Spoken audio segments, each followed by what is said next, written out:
Une fois qu'on a traversé la pointe nord de la Grande Terre, il suffit de se laisser descendre le long de la côte ouest pour découvrir un panorama quasi complet de la géographie calédonienne. Sur la côte, à hauteur de Koumak, le passé géologique de l'île surgit sous la forme d'énormes rochers. Colonisés par la végétation, les rochers constituent un site propice à l'escalade.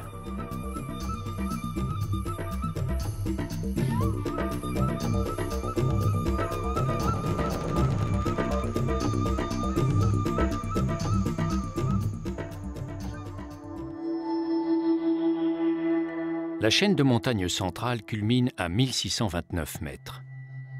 Sur la côte ouest, une plaine sépare le relief du littoral. En plusieurs endroits, elle est couverte par la mangrove, inondée d'eau salée lors des grandes marées.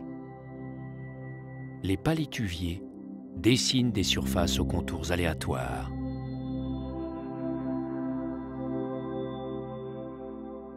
Et quand on la laisse faire, la nature s'exprime par grands coups de cœur.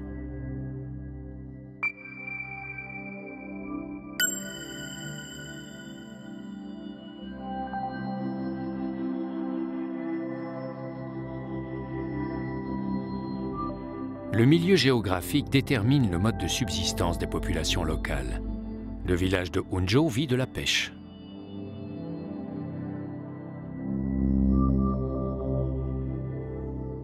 La côte sous le vent, plus au sud, est couverte d'une savane herbeuse qui a remplacé la forêt originelle. Un terrain propice à l'élevage des cervidés.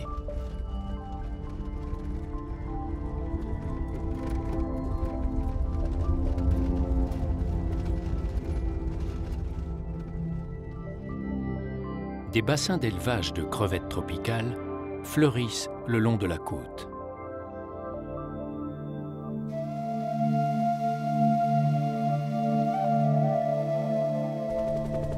Ici aussi, le lagon étale ses incroyables dimensions.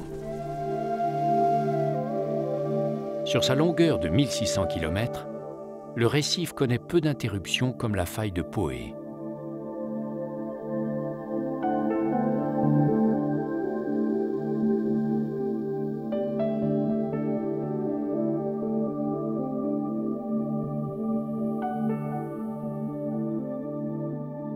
À hauteur de Bourail, se dresse une des formations rocheuses les plus spectaculaires de Nouvelle-Calédonie.